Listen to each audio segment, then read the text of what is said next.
come here because there's a huge range of candidates. So there's 8 candidates standing in this election. So it's not just the two-party fight that we're being told about on the news.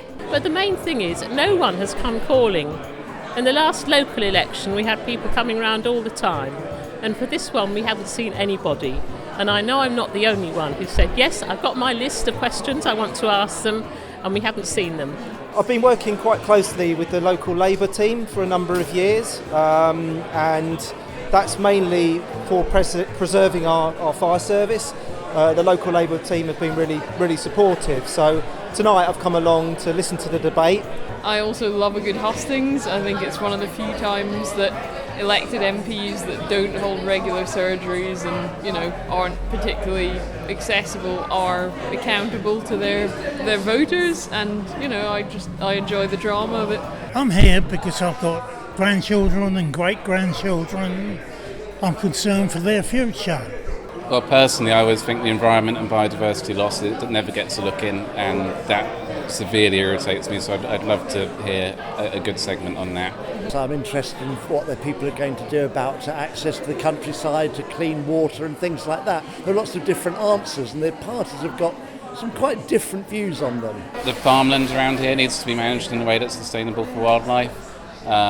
But really I'm just thinking about landscape scale conservation and getting insect life back and seeing bird populations recovering.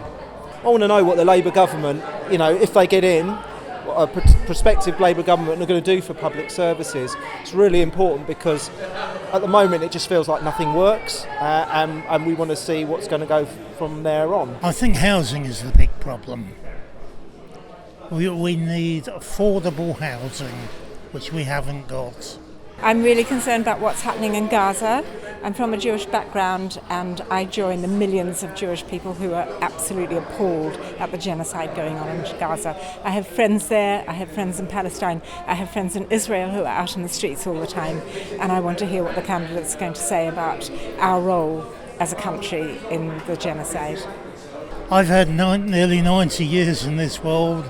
I've enjoyed every minute of it. I want my grandchildren and great-grandchildren to have as much fun as I've had.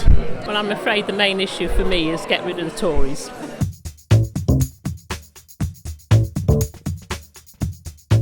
We're very pleased to be running a hustings in 2024 in the amazing White Rock Theatre. Thank you for booking, thank you for coming. We've got an evening of information and politics lined up for you. This evening's event is put on by your 2 free press institutions in the town, the Hastings Independent Press and the Hastings Online Times. We've come together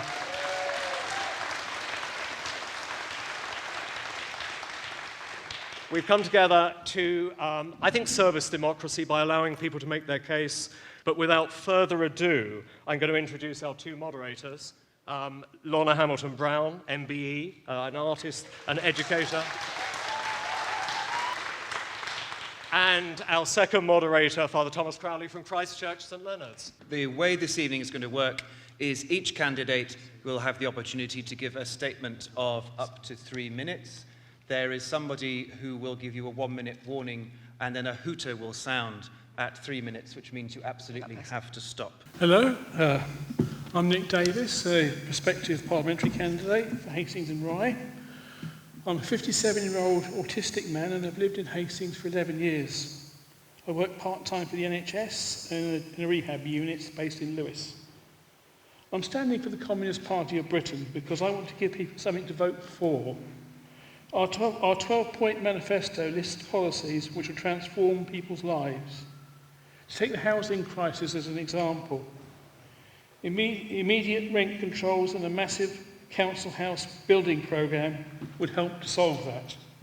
The NHS is on its knees because of underfunding and expensive outsourcing and privatisation. We need doctors, nurses, midwives, radiographers, indeed physiotherapists and occupational therapists that I work with. The list is huge. We should be training them now, and we should pay all the NHS a decent wage and salary to retain them.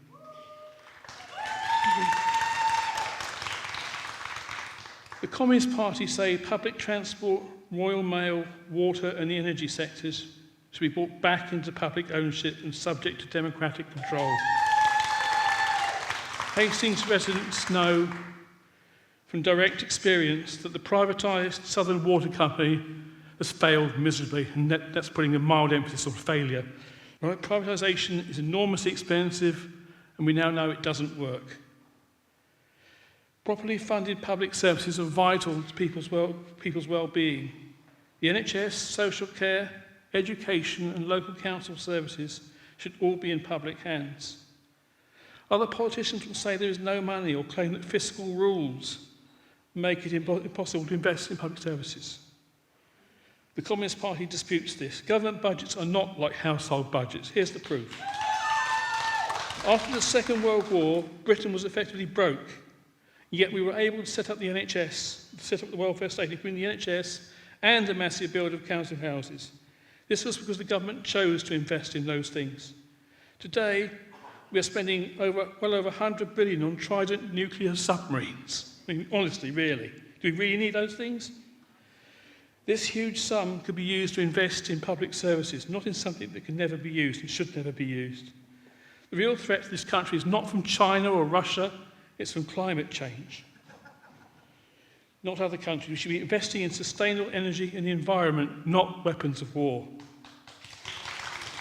Working people of Hastings and elsewhere face a deep crisis with stagnant wages, declining living standards, spiralling poverty and crumbling public services.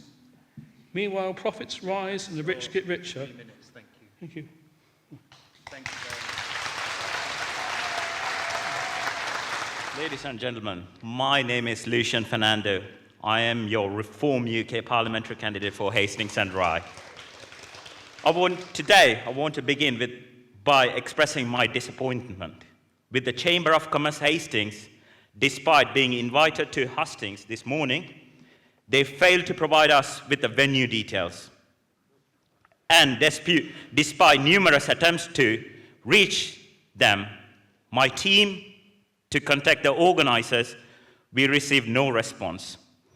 This not only wasted my time, but also hindered our engagement with the community. Additionally, we were not invited to water quality meetings on 25th, which was on 25th, which is another missed opportunity for important discussion.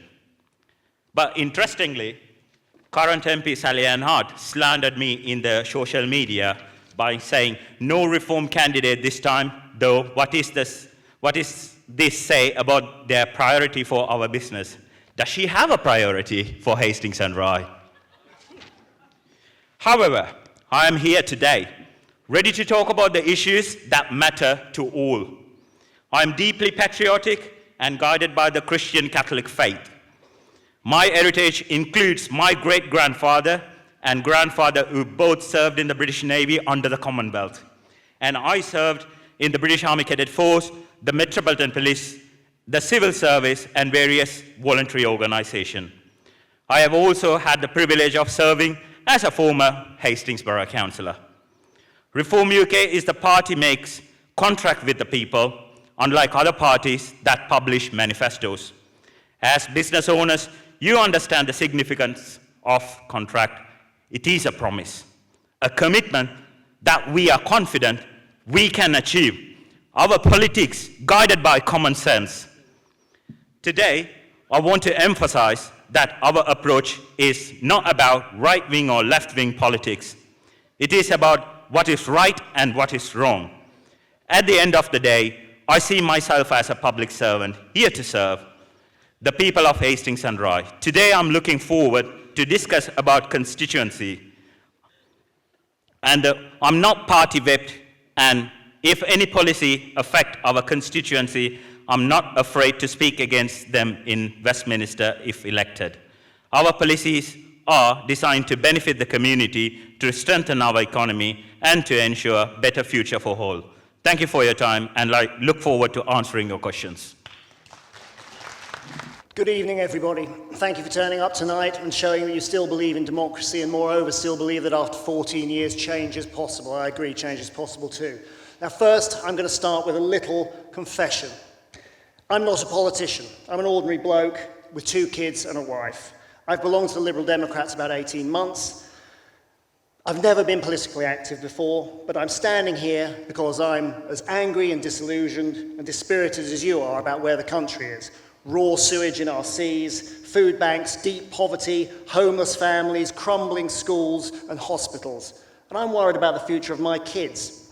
That's why I find myself here on the stage at the White Rock Theatre, a venue that's seen so many riotous and rollicking pantomimes. And what better place to talk about our broken 2-party political system? And we're here, ladies and gentlemen, we're here because it's a significant moment. Thank goodness the curtain is about to fall on this awful Conservative gang show. And there's more.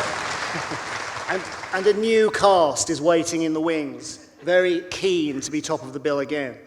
But real change isn't just about changing the government. It's about changing the future.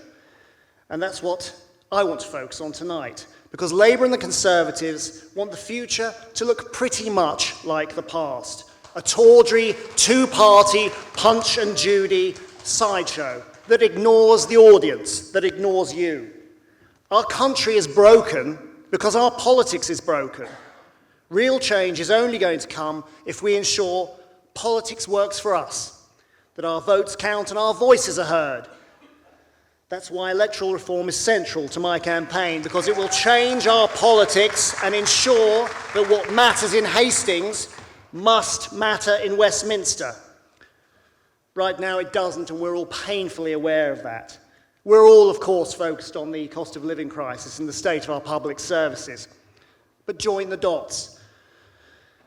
First past the post has brought us to where we are because party always comes before people, decade after decade. Last night's prime ministerial debate was absolutely typical of this. A lawyer and a billionaire squabbling about which one of them will lead us to the land of milk and honey without raising tax, when we have a £12 billion hole in our public finances and our debt to GDP ratio is 98%. Where's the money coming from?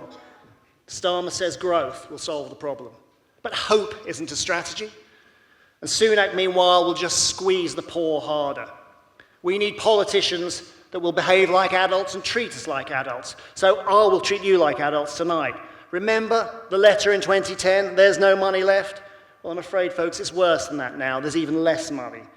But whatever got us here, the only way we're going to dig us out of this hole is together. That's the only way we're going to get out of this hole, by working together.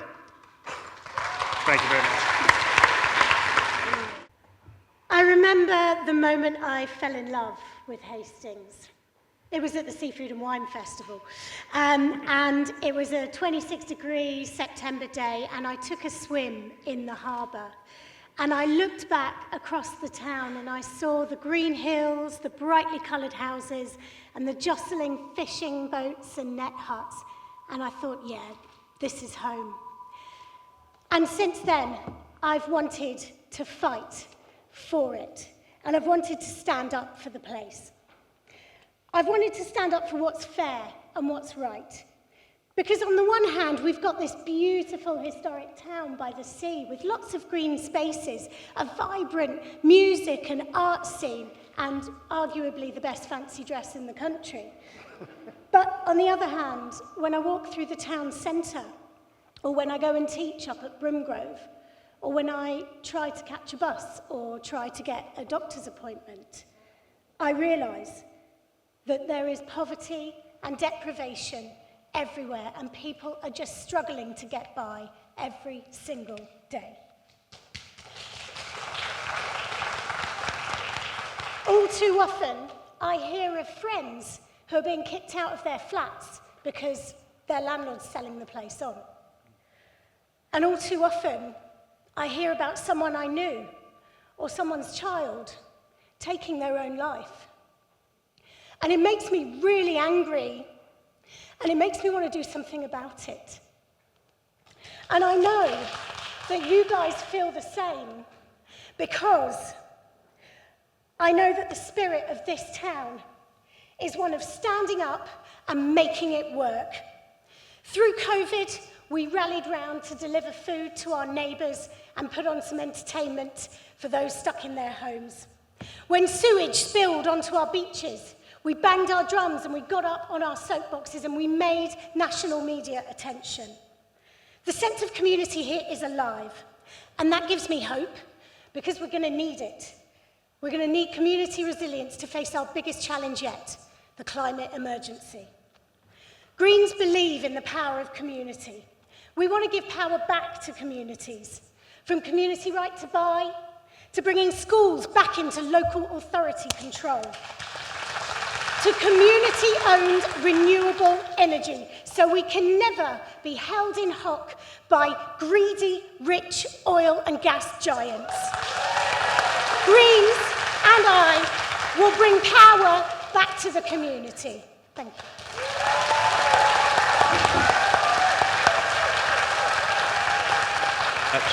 Thank you, and thank you to everyone for coming tonight, for listening and for caring. My name is Helena Dollimore. I'm the Labour and Cooperative MP candidate for Hastings and Rye, and I'm so proud to stand here and represent our party in this election for the area where I was brought up. I'm standing here because our community and our country is crying out for change.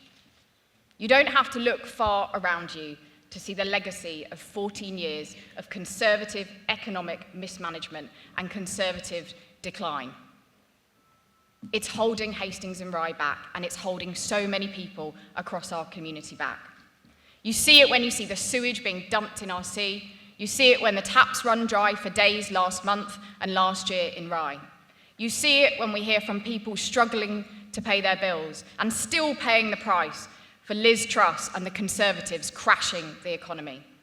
You see it in our spiralling housing crisis, in people being evicted from their homes, in the fact that we're housing 1% of our population in temporary housing because of our homelessness crisis, and in how long people have to wait to see a GP or a dentist, or for an ambulance. We have the longest ambulance waits anywhere in the southeast of England here. You see it in the number of children growing up in poverty, increasing under the Conservatives, and in how many of our children don't get the opportunities they deserve and don't get the education they deserve here in Hastings and Rye in our local state schools. The choice at this election is very clear. Change with Labour or 5 more years of the same decline under the Conservatives.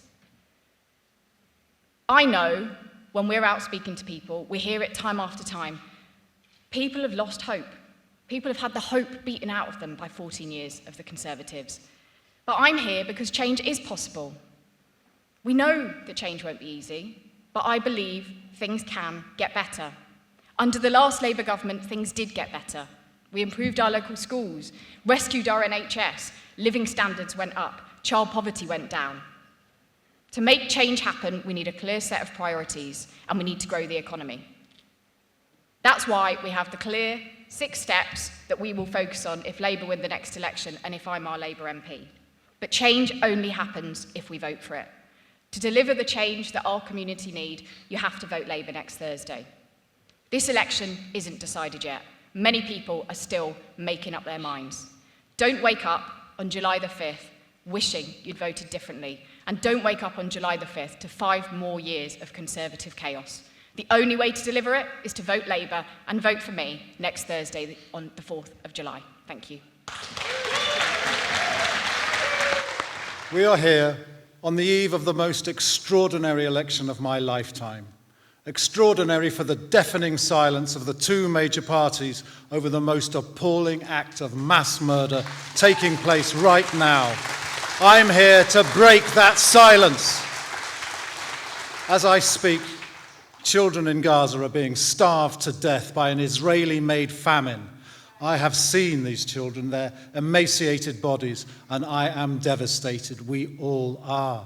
For 9 months now, there has been an unprecedented mass mobilization on our streets, hundreds of thousands protesting the deliberate bombing and starving of a trapped population and the destruction of the post-war rules-based order.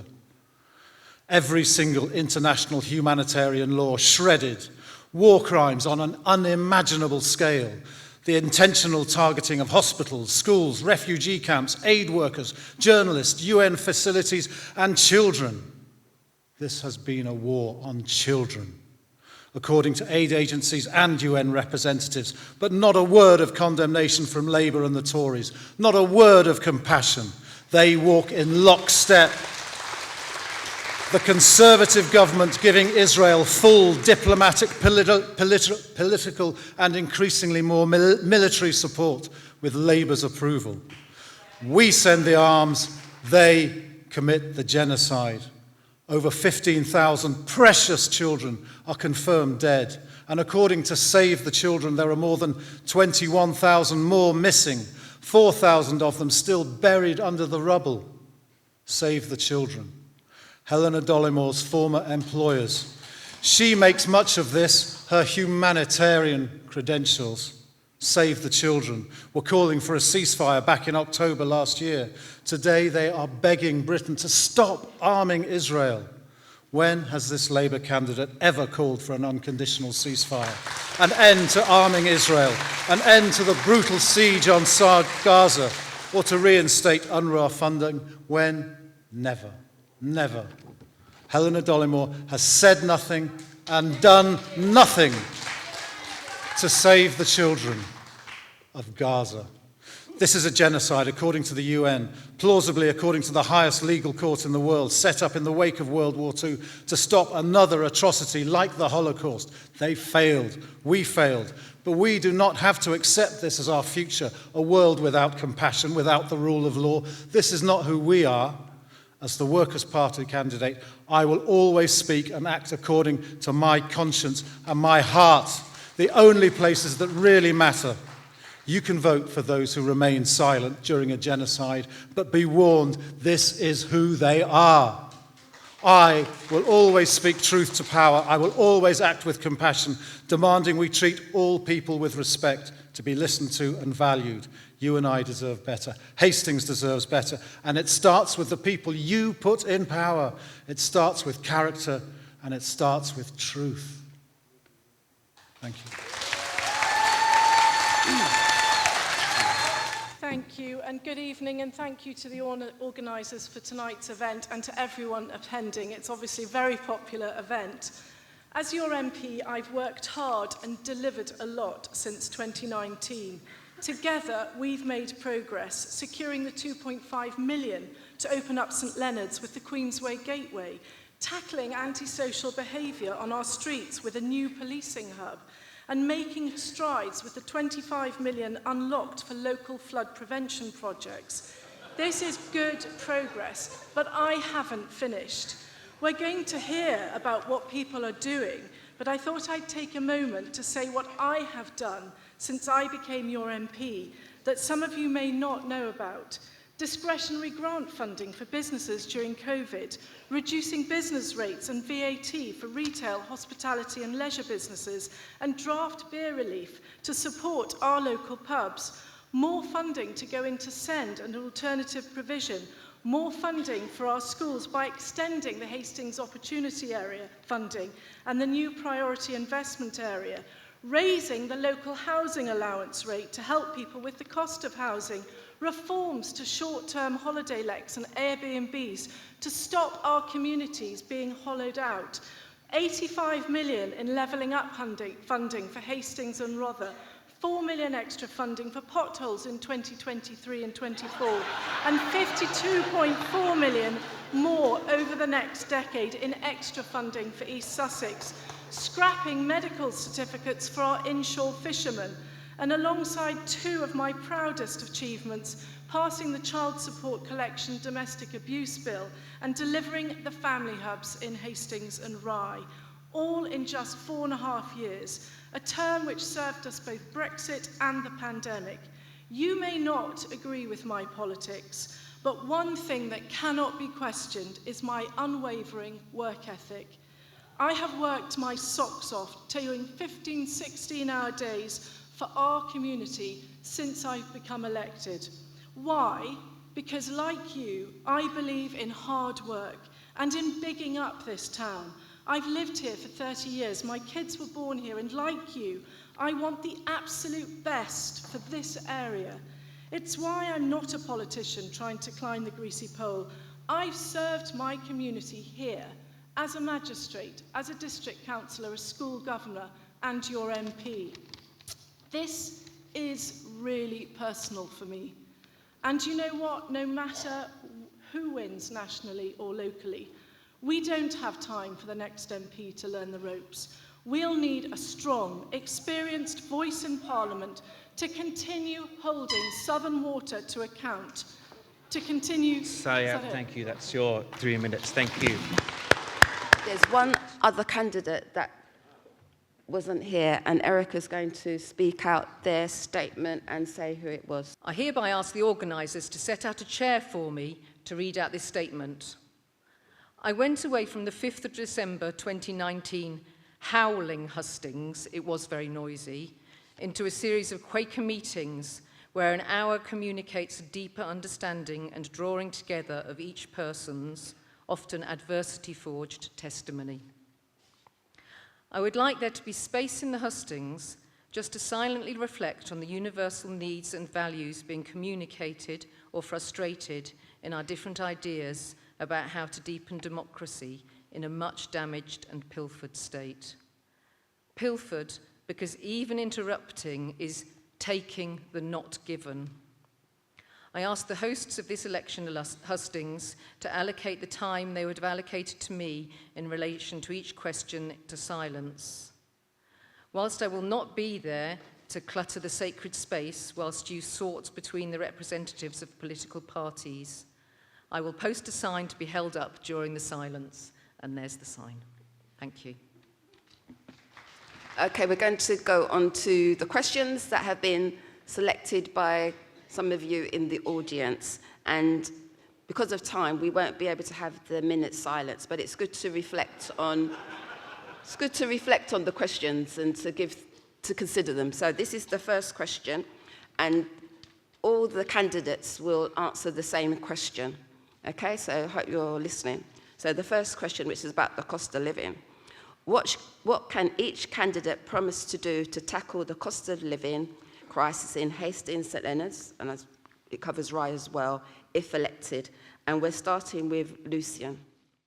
Our Reform UK policy, very clear about it. We will tackle the cost of living crisis by make work pay. We will lift the income tax threshold to £20,000 a year, cut the energy taxes, and beat the cost of living crisis. Save households over £500 per year, scrap VAT on energy bills, lower fuel duty by 20p per litre, scrap environmental levies, cut residential stamp duty, substantially boost economic activity and house building by cutting stamp duty to 0% below 750,000 2% from 750k to 1.5 million, 4% over 1.5 million. Abolish the VAT for tourist tax. The government has cost our economy over 10 million. Thank you. Guy, you have 1 minute. Well, nearly 25% of children in Hastings are living in poverty, astonishingly, so it's something key for us to focus on. We'll do immediate things to help people. We'll end the two-child cap. We'll repeal that. We'll end the benefit cap. We'll end the bedroom tax.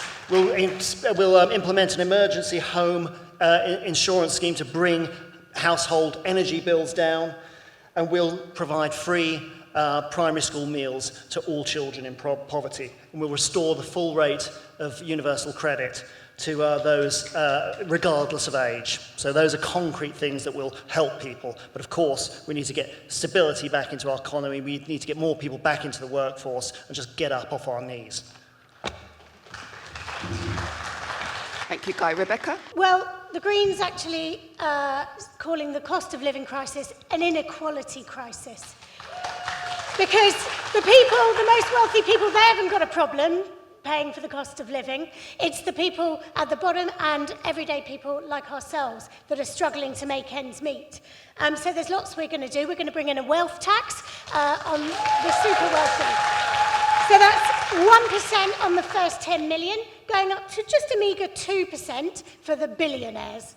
We're going to bring in We're going to bring in a £15 minimum wage, and we're going to support small businesses to meet that by doubling the employment allowance to £10,000.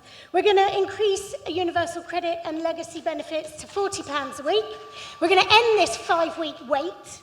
And of course, we're going to abolish the 2-child benefit cap. We're going to... Thank you. Thank you. Helena, cost of living. Thank you, Lorna. So many people across our community are still paying the price for the Conservatives' mismanagement and Liz Truss's disastrous mini-budget that our own Conservative MP backed at the time. There are so many ways that Labour will cut the cost of living. To give you some examples, we will switch on Great British Energy, new, cleaner, greener energy to bring down our bills and make us less reliant on foreign oil and gas dictators that push up our bills when there's a war or a pandemic. We'll cut the cost of housing by building more affordable and social homes and reforming rent. We will cut the cost of childcare and provide free breakfast clubs in every primary school for every child. We'll improve our trading relationship with our neighbours to bring down the cost of people's bills. But the most important thing above all is that everything we do, we say how we're going to pay for it. We're not going to crash the economy like the Conservatives did, because we know that when that happens, it's working people who pay the price. So with Labour, you will have stability and we will cut the cost of living. Becca's right, it's an inequality crisis, it's also an inflation crisis and a greed crisis. We'll bring in a wealth tax too, an even more punitive one on the greedy rich than the Greens though. We'll significantly raise the minimum wage, and we'll also abolish income tax for the low paid and raise the income tax threshold to £21,200. That'll free up more money for people to spend in our local economy to get the local economy moving again. We supported people with the cost of living payments, and we extended the household support fund for the vulnerable. The Preem promised to inflation to reduce it from 11.1% to 2%. He's needed. That's the number one thing to help people with the cost of living. We've cut taxes, national insurance, we've increased the national living wage, and we've reduced the threshold. We have, for families, doubled free childcare and raised the threshold for the high income benefit charge for child benefit. We've kept the triple lock for pensioners. Labour will tax pensioners for the first time. Labour will also tax you. It'll be after your incomes, your pensions and your inheritances, might even be after your family homes, capital gains tax as well. As a communist candidate, basically speaking, my view and that of my party is that this is not a cost of living crisis, it's a cost of profits crisis. It's a cost of the fact that we have put so much of our essential services in the hands of private companies who are basically leeching us dry. And basically, so we need to nationalise the water energy companies, we need to nationalise the water companies without any compensation. Don't give the buggers a penny, nationalise the water companies. And nationalise the transport system so we can have transport system provided as a right to all the people in this country. We need to introduce price controls for essential goods and services. We need to regulate the supermarkets to ensure that both farmers and consumers get a good price for what they've done. Farmers get a good price for the prices of the crops they grow. Right, the second question, are you ready? It's about sex and relation education. 1 in 4 women experience domestic violence in their lifetime, and 242 women died last year as a result of domestic violence. Are the panel aware that 10% of 9-year-old boys have seen pornography, and 50% of boys have seen it by the age of 13? Are the panel worried about leaving sex education to men like Andrew Tate and the pornography industry?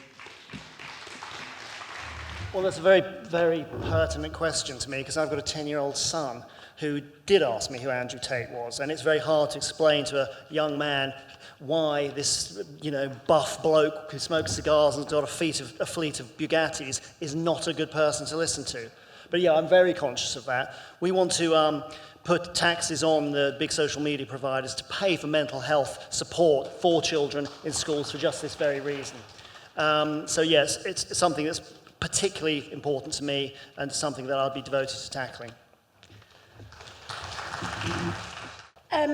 Yeah, it's a really worrying trend that I think has to be addressed. And I agree with Guy, it's incredibly concerning that, young teenage boys are following this crazy person.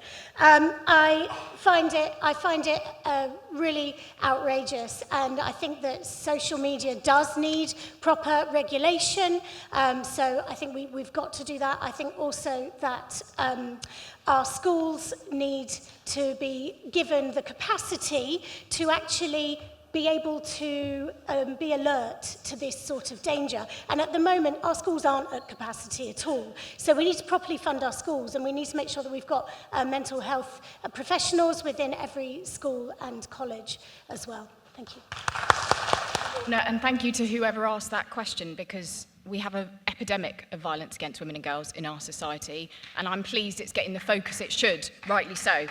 We have hundreds of women being killed at the hands of men in this country. Too many of us don't feel safe when we walk down the streets, and we have rape effectively decriminalised in this country because the conviction rate is so low. I am so proud that at this election, for the first time, a major party, the Labour Party, is putting it front and centre. We are pledging to tackle violence against women and girls using the experience that Keir Starmer has from his time prosecuting rape and prosecuting sexual violence. We will use every lever of government to tackle this issue. Specialist rape teams in every police force, specialist trained domestic violence experts in every 999 control room.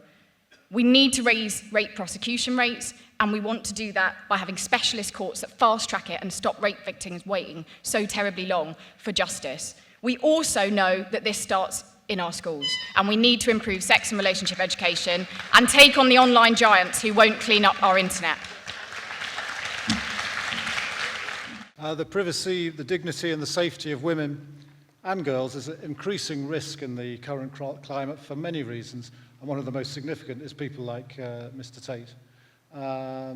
Pornography, the proliferation of it, thanks to the internet, is one of the downsides of the internet, of course. Education is vitally important, but we need to fund schools so that they can have the ability to give the proper sex education that's sadly missing at the moment. So. Yes, thank you. That was a very good question, and it is absolutely horrendous just how bad the violence against women and girls is. And as a Member of Parliament, it doesn't matter what party you belong to, the violence perpetrated and abuse towards female MPs is actually quite awful. So we've brought in the Online Safety Act to help combat online harms, and that has been very important. We've also issued guidance to schools involving making sure parents are involved with sex education, and we've also got the Violence Against Women and Girls strategy, which aims to provide more support for victims and survivors, increase the number of perpetrators brought to justice, and to actually have a long-term strategy to make sure that we decrease the amount of violence and abuse directed towards women. I think that the problem basically comes down to the objectification of women in the media. We have an industry of porn, an industry of prostitution that basically normalise this, and we have magazines that pick with pictures and God knows what else and horrible videos, who basically we need to shut those industries down at source. We need to treat women with respect. We need to stop allowing men to identify into women's spaces, for one thing. And we need to have a clear strategy. We need to stop these industries functioning. We need to shut them down at source and basically re-educate our children from a very early age so that we treat each other, especially boys treating girls, with respect and equality. Actually, Reform UK have the conservatism at the moment. We are the conservative values in our party. We are the actual conservatives. In the conservatives' principle, we have a family values. And I've been married for 15 years, and I got a child of 14 years old. And I need to look after my child as well.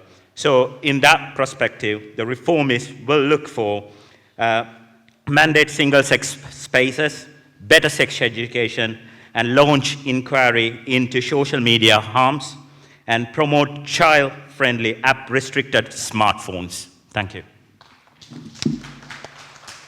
Thank you all very much. Our next question is on refugees. Question to the panel is, what will you do to ensure that people seeking refuge can have safe routes to the United Kingdom? So, the Green Party take a very compassionate approach to migration. We believe that it is a good thing, and we believe that we need to provide safe and legal routes for people who are fleeing war and persecution in their country. Where is our compassion as a society if we are allowing people to cross and risk their lives, like that little girl who was only 7 years old, who got on an overcrowded boat and didn't make it to the other side? So we would absolutely bring in safe and legal routes. We would fund our Home Office to process the applications, and we wouldn't be wasting £1.6 million per asylum seeker by having them holed up in various places and just waiting to be processed. It's ridiculous, and we've got to put compassion into this issue.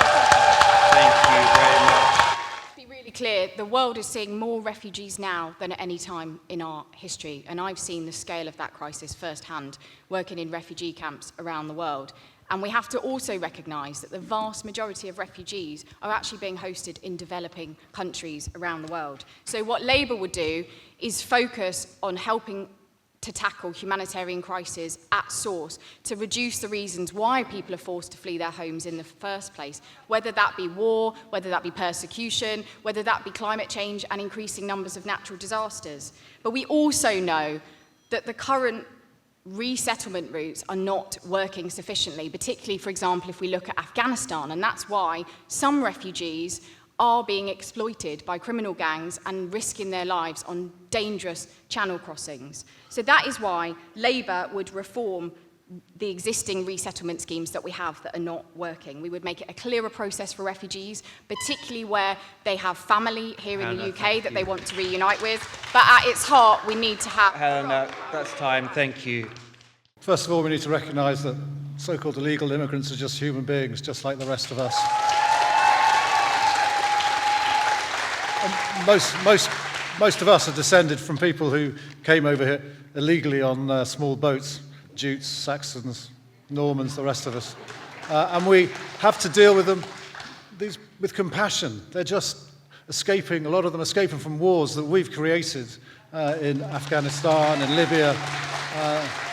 And when they're here, we have to treat them with compassion, we have to give them decent accommodation, we have to provide them with work so that we're not paying for that accommodation, and we have to process their claims in a speedy, efficient and fair way. Thank you, Tom. And obviously this is a question that a lot of people locally really care about. And as a government, we've already given safe routes to thousands, 500,000 refugees from Afghanistan, Syria, Ukraine and Hong Kong. And it's very important for the government to review safe routes for refugees. But we also need tough legislation to stop the criminal gangs making money out of people's hopes and dreams by taking their money and making them risk their lives by getting into boats and crossing the channel.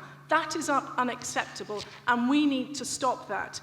Migration will always increase because of climate change, and I've campaigned to ensure that developed countries stump up the $100 billion that's needed every year to help those countries, the developing countries, that are the worst impacted by climate change. And as wealthy countries, we have a duty to stump up that money. Thank you. Nicholas, your question. I would echo Guy saying we need to acknowledge the basic humanity of those people and the fact that we, as a country, have been part of many international military operations that have helped drive many of these people to these shores. We've sent arms to Israel, we've sent arms to Ukraine, we've sent arms all the way to Yemen. We've bombed people all over the place, and we've driven them out of their countries.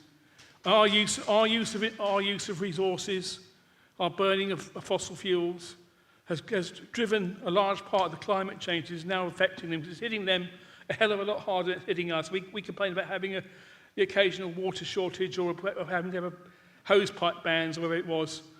But, you know, in their countries, there are days when the temperature goes above the level, over 45 degrees, I think it was, where human beings cannot survive. Those people are going to come, and we need to welcome them. We need to stop treating them as a bloody problem they're not. Thank you, Nicholas. And finally, Lucy. Reform UK is very clear about it. We will freeze non-essential immigration. The reason for it, to illustrate better, imagine you have a 3-bedroom house and decide to offer a place to stay one person in need. This is manageable. However, if 10 people turn up at your doorsteps seeking for shelter, it becomes impossible to accommodate all. Our community and resources face a similar situation with uncontrolled immigration. So our reform is clear. We will freeze non-essential immigration. We will be doing controlled immigration, not mass immigration. Thank you. Thank you. And Guy, you have 1 minute. Well, my grandparents fought the Nazis. They helped to build the international rules-based order that was established after the Second World War. So as a Liberal Democrat, I'm incredibly proud to support safe and legal routes to this country. I've also been in refugee camps. I've seen people running. I can tell you, I've wanted to run myself sometimes. And I've also worked with people who've risked their lives for their own country and for our country. And I'm very glad that they were given asylum here. So we need to support these people. Unlike Labour, we have not been dragged to the right. We will support refugees, and I'm proud to say that. Our next question is on the topic of schools. Following alleged mismanagement of local schools by the University of Brighton Academies Trust and proposed strikes by local teachers, how would the candidates change the scrutiny of funding structures and improve the quality of education in our local area? First, let me directly address the scandal that we've seen in the UBAT schools. A lot of people have spoken to me, a lot of parents, a number of whistleblowers as well, and it's clear there are very, very serious questions that need to be answered, that if I'm elected as our MP, I will be pushing the Chief Executive for and whoever the Education Minister is. But more broadly, our children across Hastings and Rye are not getting the opportunities that they deserve at the moment under this Conservative government. What got me involved in politics in the first place was going to school down the road and seeing the impact of the Conservative cuts to my local school and losing our chemistry teacher.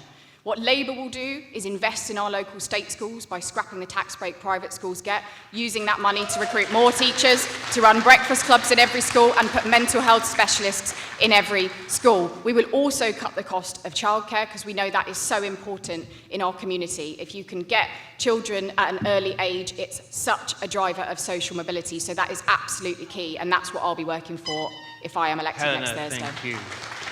I didn't get the whole question, but just to let you know, the Workers' Party policy is to provide free childcare from a very early age, and then free education throughout one's life, including the first degree you take, and free travel for all school children, and free, nutritious, hopefully organic vegetarian meals for all our children, whatever their background.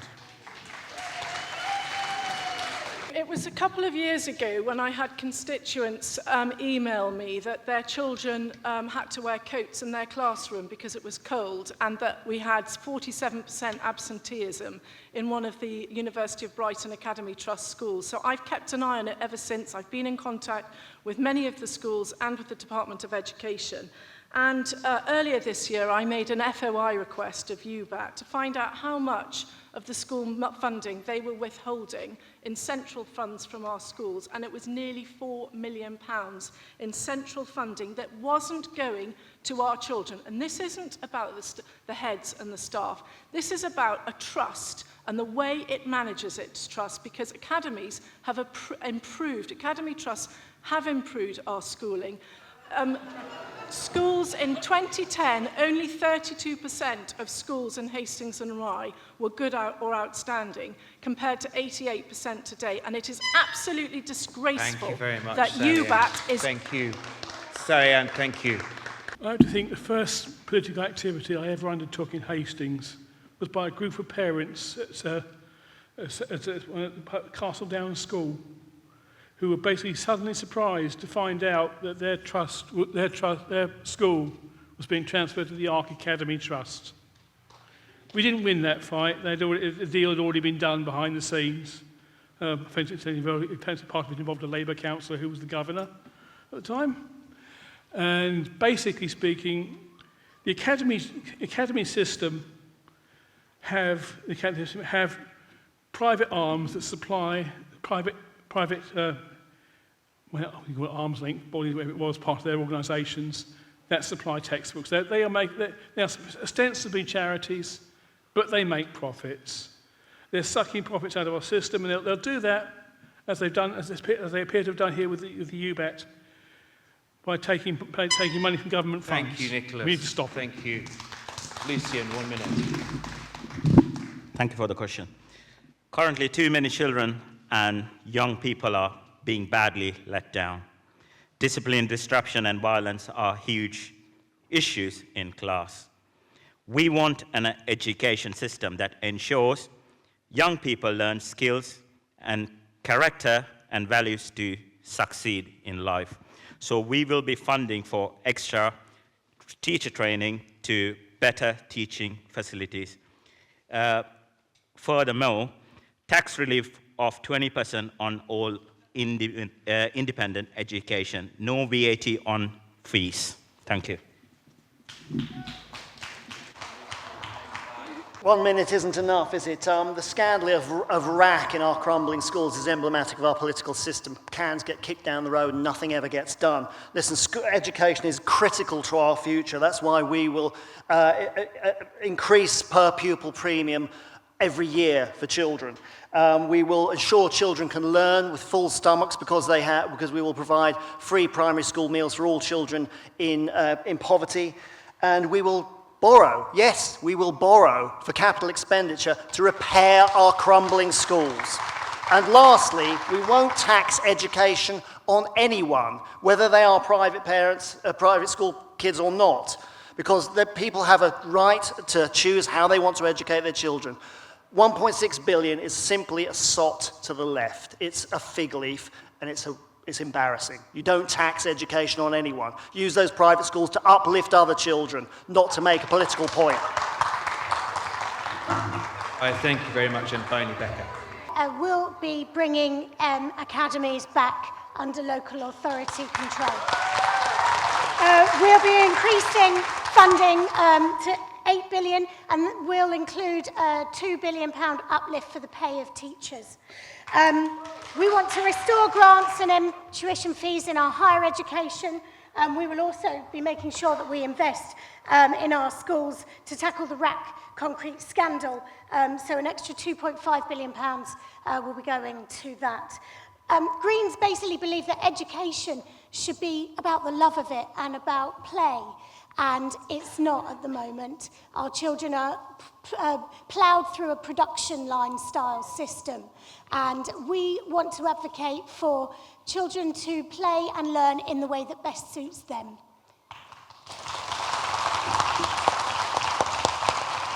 Given the legal judgment of the highest international courts, the ICC and the ICJ, what will you do to stop the destruction and oppression in Gaza and work towards freedom and justice for the Palestinians? The first thing I do is make sure that Netanyahu and all the rest of the people complicit in this genocide, including members of our government, are held to account and spend a significant time behind bars. That's where they belong. We have to end arms sales to Israel, of course, and we have to stop tolerating the lies that we're being told in our media, that I believe is not a free press whatsoever. And we have to just start putting humanity in the driving seat, not greed, and not be the servants of Israel. And our government has become the servant of Israel.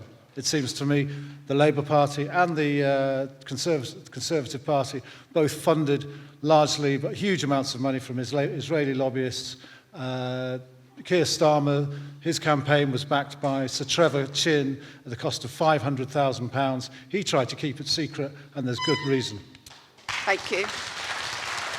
All of us here cannot even contemplate what is going on in Gaza with the loss of life, the innocent children and victims of the conflict in Gaza.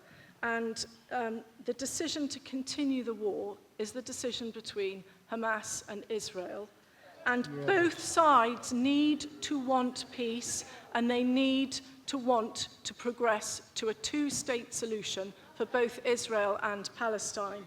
The UK has engaged with Israel, with the Israeli government, to push for de-escalation and to ensure they follow international law. And it's also engaged with Egypt to ensure that we get humanitarian aid and medicines in there. There needs to be a humanitarian pause to get aid and medicines in, and hostages handed back, and a sustainable long-term ceasefire to progress towards a peaceful two-state solution. Thank you. This is not a war. This is a massacre. This is the final, the penultimate stage of a genocide that has been perpetrated since 1948, if not earlier, with the encouragement of the British government at the time. We need to automatically suspend all aid to Israel. We need to exclude them from international bodies, the same way that we've done with Russia, and place the whole country under sanctions until we break that regime the way we would break Putin. I stand against any anti-Semitism, any discrimination, any genocide. But I'm not a foreign secretary to deal with the international matter. I am here to serve for my constituency, which is Hastings and Rye constituency.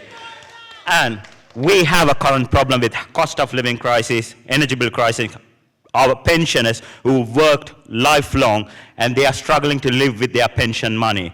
We need to tackle that first before we care about international matter. Guy. Well, this does touch us. It touches us emotionally, it touches us morally, but it also touches our economy. When things happen in the Red Sea, it affects us, okay? I've been to the Palestinian-occupied territories. I've spent time there. I've lived in Palestinian families. I've seen the impact of this war. It does need to stop. But the first objective of any campaign is not just to convince the people that agree with you, but to convince the people that don't agree with you. This is a really hard issue to talk about, and we need to do it in measured terms. I'm quite proud the Liberal Democrats have done that. Look, we have advocated the suspension of arms sales to Israel. We were the first to call for a ceasefire, and we want a Palestinian state. The context of this is occupation, and because we support international law, the way forward is very clear. We just need the courage of our convictions. I believe that the community here does care about what's happening in Gaza, and the Green Party have very clearly stated that we need an immediate and bilateral ceasefire. We need to suspend arms sales to Israel. We need to restore UNRWA's funding. And we need to end the illegal occupation of Palestine. This is a really difficult situation, but violence will not solve it. And those who are the perpetrators of violence need to come under the scrutiny of international law. Like everyone in this room, I am shocked and appalled to my core by what we are seeing happen in the Middle East. On the 7th of October, Hamas committed a barbaric terrorist attack, took many people hostage, and that has been followed by an intolerable loss of Palestinian life. A desperate humanitarian crisis, and I know I speak for everyone in this room when I say it needs to stop now. That is why for months Labour has been calling for a ceasefire, an end to the fighting, the release of all hostages, and the upholding of international law. We need to get more aid desperately into Gaza. Nothing less will do. It's what a Labour government will push for, and it's what I will push for. And we must use that pause in the fighting to bring about the peaceful two-state solution, a Palestinian state that is recognised. That is not the inalienable gift of any neighbour, and a safe and secure Israel. Only a peaceful two-state solution will bring about the peaceful end that we need, and that is what Labour are pushing for. Thank you. With the people of Hastings facing crippling rents and a significant homelessness problem, how are you going to address the housing crisis? And we start with Sally Ann this time. So we do have a terrible crisis in Hastings on homelessness, and I have campaigned for millions of funding to help prevent homelessness in Hastings. I campaigned to increase the local housing allowance rate, but the one thing that I have urged Hastings Borough Council, which had Labour leadership, was to develop a housing strategy locally so that they build and facilitate the building of the homes that we need. We need more social housing in Hastings and more affordable homes so that they build the right homes for the local need, and that just hasn't happened. And actually, I'm rather pleased with Julia Hilton as the new leader of the council, because she is starting to develop a housing strategy for Hastings so that we can solve this homelessness problem where we've got people in temporary accommodation, we've got children who can't access education, or people who can't access employment because housing is the most vital thing for levelling up. Thank you, Sally Ann. Time's up. Nicholas, 1 minute. Housing is indeed the most vital thing we need to do. There are a number of measures that we would have to introduce as a Communist Party. We would first of all start by ending the right to buy. We need to restore central government funding, because with only those conditions in place can we actually start building houses that don't get sold off and end up in the hands of private landlords. We need to introduce immediate rent controls in Hastings for everybody. We need to restore long-term secure tenancies. We need to involve tenants' associations in day-to-day decision-making about housing in Hastings. We need to regulate Airbnb so that we restrict the supply so they can't convert properties into Airbnbs. This also happens to threaten our tourist industry because they compete with our hotels, and that threatens jobs. I know exactly what the problem is, because in my experience as a former councillor, Hastings Borough Council, in 2021, the Conservative National Government funded for Hastings its £56 million government fund. And the reason here is it has been reduced, cut down.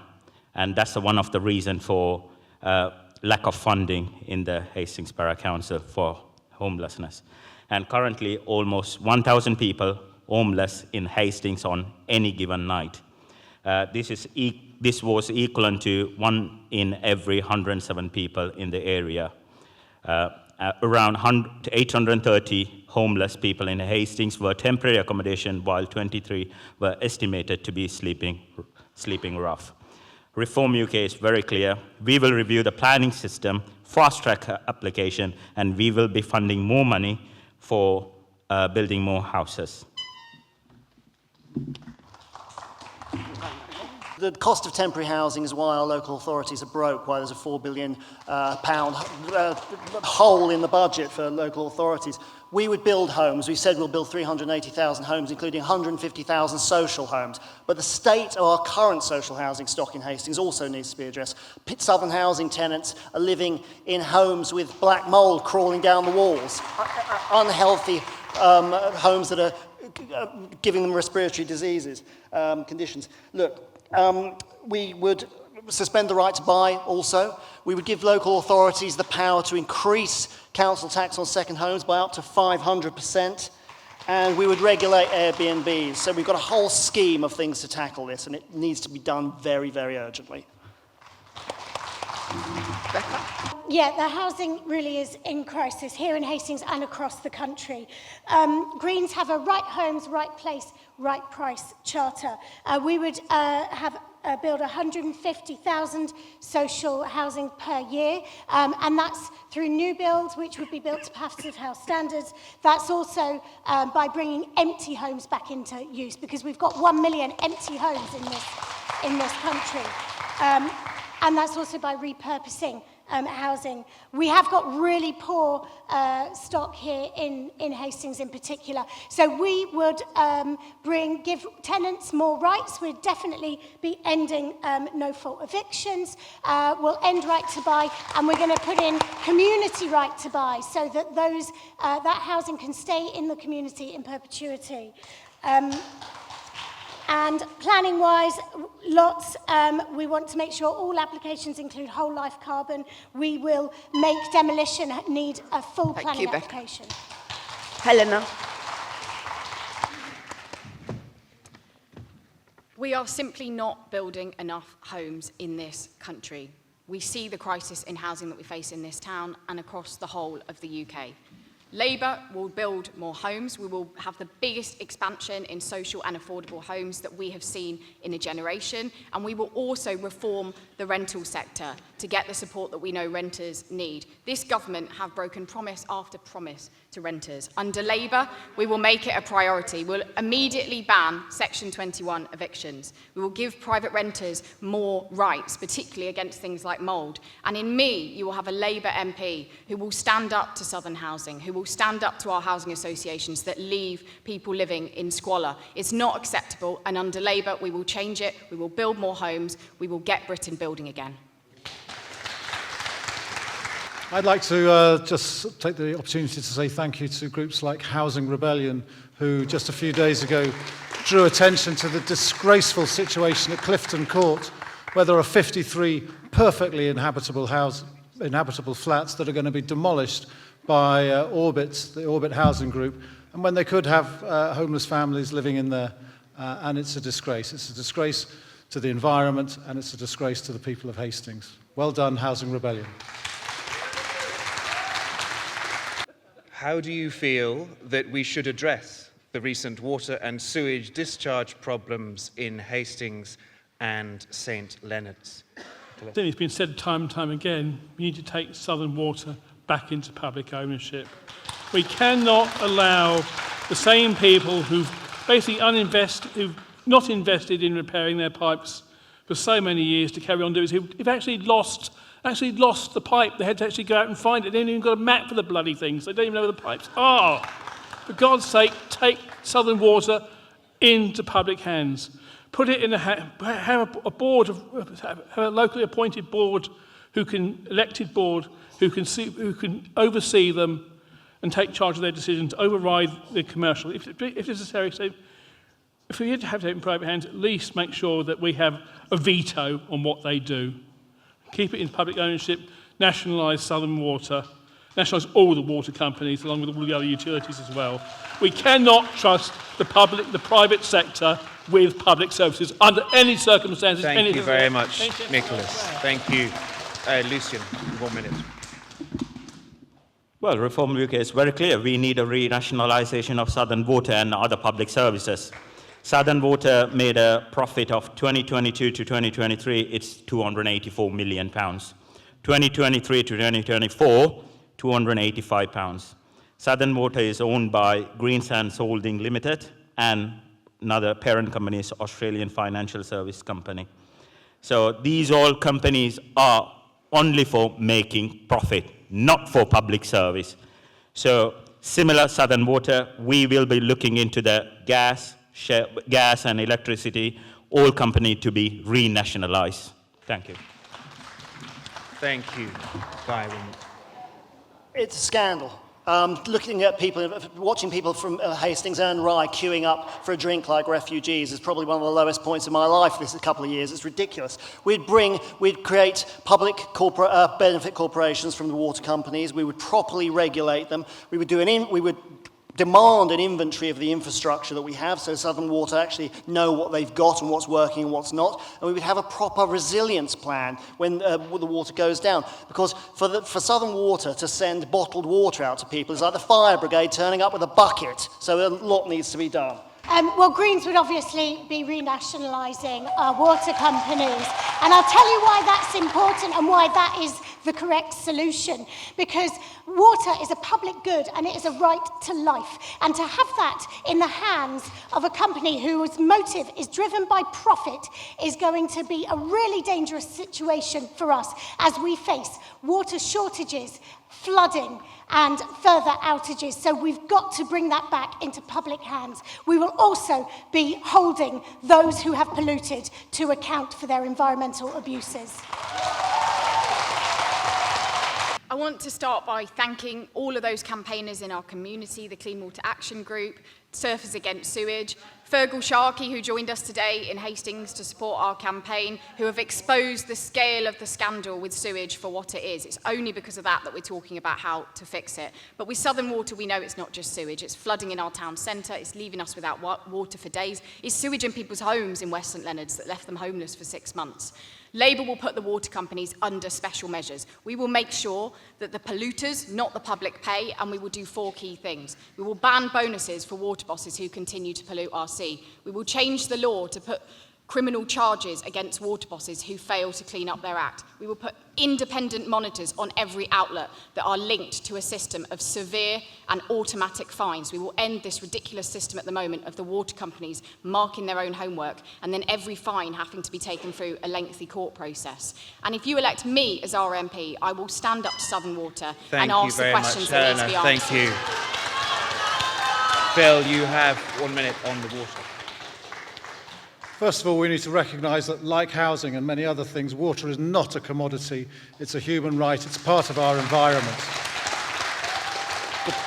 The privatisation of the water industry has been a legalised scam. It always has been, and it always will be.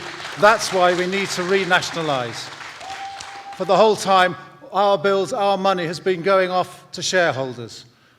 £72 billion of money in the last 30 years has gone away. 70% of the shareholders in the water industry live abroad, in China, in Australia. It's utter madness that the situation we've got. We need to renationalise today, if not yesterday. This is a massive issue for all of us. It's a massive issue for me, and it's something that I've actually focused on for a very long time in Hastings and Rye. The amount of sewage that we see being pumped into our rivers and seas is horrendous and unacceptable. We all feel that, and nobody is any different. But at the Conservatives, we've brought in a fully costed, real-life plan with targets, legally set targets, to reduce storm overflows, and the biggest investment in water company history, 56 million, to invest into our water infrastructure. And the only reason we know about how horrendous the extent is of sewage discharges is because it was us that put in monitoring. It was only 7% of overflows that were monitored in 2010, 100% by the end of last year. What do I want? More transparency, and I also want to see a change in legislation to properly compensate households and businesses very much. by strengthening consumer protection. Thank you. We are a little pushed for time, so we are going to now ask the candidates to come up with their 1 minute summaries. And just as they get ready, I would like to thank all of you as an audience for your relatively calm participation this evening. It has made mine and Lorna's job much easier. Thank you for your time and attention today. As we conclude this hustings, I want to remind you that history has given the opportunities to both Labour and Conservative representatives to serve as Member of Parliament for Hastings and Rye. Now I ask you to give me and Reform UK a chance to prove that we can make a positive difference. I didn't come into politics to make money. I came to achieve something meaningful for local people. That's why I recently announced that if elected, a portion of my salary will go to support local people and local charities. Vote for reform. vote for common sense politics, vote for a new direction, and vote for a candidate who committed to serving you with dedication and integrity. Together, we can create a brighter future for Hastings and Rye. Britain is broken. Britain needs reform. Reform needs everyone. Thank you, Guy, for your closing statement. Thank you, ladies and gentlemen. Look, this election is different. We know who our Prime Minister is going to be. So we're liberated from the shackles of tactical voting in Hastings and Rye for once. For once, you don't have to vote for the least awful option. You can send a message that you've had enough of heads or tails politics, that you want real change in Hastings and Rye, that you want a Liberal Democrat MP and a local champion, someone who will fight for you, and I will fight for you. If you want real change on July the 4th, you have to vote for it. Thank you. Thank you. Becca, your closing statement. Watching the leaders' debate last night, I felt despair at the apparent choice that we've been given. Either the Conservatives, who've brought our public services to their knees, and whose policies are at best out of touch, and at worst, downright cruel. Or Labour, who crow that they've transformed their party, and they're right, they have. They've turned them into the Conservatives. They've backtracked on climate. They refuse to tax the super rich, and they won't even lift the two-child benefit cap. In this election, it's clear that the Tories are toast, and Labour are set to win big. So, why not use your vote to send a message to the new government that they must do better on climate, economic, and social justice? So I urge you to be brave, to have hope, and to vote Green. Thank you, Becca. Thank you. Thank you, Becca. Thank you, everybody. Helena, you have a minute for a closing statement. As I said at the start, change is the question at this election. But to deliver change, you have to vote for it. This election is not decided yet. There are many people out there. We speak to hundreds of them every day who haven't made up their mind yet. Many people out there who will be suffering because of the changes to voter ID that this government have made. If you want change, you have to vote for it. Since I was selected as our Labour candidate, I've helped save the Ridge Fire Station, I've taken on Southern Water. I can do so much more for us if you elect me as our MP. I will be an MP who stands up for our area, who fights our corner in Westminster, who takes the fight to Southern Water, who takes on Southern Housing, who takes on East Sussex County over the state of our roads. But I can only do it if you vote for change and you vote Labour next Thursday. Don't wake up on Friday the 5th of July to 5 more years of this Conservative chaos. Change only happens if you vote for it. Thank you, Helena. Phil, you've got 1 minute for your closing. A vote for me is a vote for the working people of Britain, for a socialist alternative to 40 years of free market greed and corruption that has enriched the elite but decimated the living standards of the rest of us. A vote for genocide Labour and the genocide Tories, two cheeks of the same backside, is a vote for the continued dictatorship of big business and billionaires. But worst of all, it is a vote to sustain and condone the evil being carried out in Palestine. We must wake up and end this rotten two-party illusion of choice, this illusion of democracy, these empty offers of change where no change ever comes. The Workers' Party offers radical change and a way out of the political death spiral we are all in. It offers hope and compassion. It puts people before profit. Hastings deserves better. Britain deserves better. Vote for the people. Vote for Gaza. Vote for peace. Vote for truth. Vote for the Workers' Party.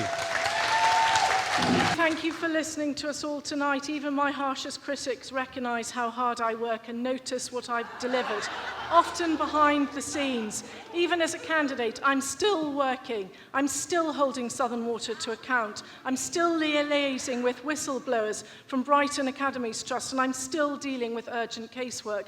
Anyone can get up and shout. Anyone can repeat party lines. but the grinding hard work of an MP requires sacrifice, dedication and emotional investment in this town. Unlike some candidates, I'll still be living here no matter what happens. So vote for a hard-working local candidate whose passion for Hastings and Rye only exists because I've been here for the last 3 decades and can see our potential. Like me, you all want the best for our town. Don't risk our progress with someone new. Vote for someone with experience who will continue getting the job done to unlock a Thank you very much, Sally-Ann. Thank you. For us all. Thank you. Well, you don't have to vote for me. I'm not even going to ask you to vote for me. There are good candidates on this platform. I've heard good words here from Becca and from yeah. Oh, sorry. Sorry, I was looking at that chap from Ceredigion who's not turned up. Who basically, him, Tim, yeah. But whatever you do, we cannot vote for the status quo in this town anymore. We need to turn our backs on the 2 main parties. They are indeed, as it says, 2 cheeks of the same arse. And we all know what comes out the middle of an arse. And we're getting it by the bucket load in his town now. It's floating in our seas, it's floating in our rivers, it's floating down our streets. We see what capitalism gives us, walking through shit in the town centre. Vote communist, vote for that, vote for Guy, vote for Becca. Thank you, Nicholas, thank you. Well, thank you all. I hope that it's been an informative evening for you all, seeing all the candidates. Let's give them all a round of applause just for coming and speaking. On behalf of the Free Press of Hastings, Hastings Independent Press, Hastings Online Times, to thank our moderators for the night for keeping order. Again, thanks to our amazing candidates for taking the questions, for answering reasonably concisely, and thanks to you all for turning up. A week to go, and we'll soon know the outcome of the election. Hey, this democracy, it's an amazing thing, isn't it? We're almost there, 1 week to go. Thank you and safe journey home.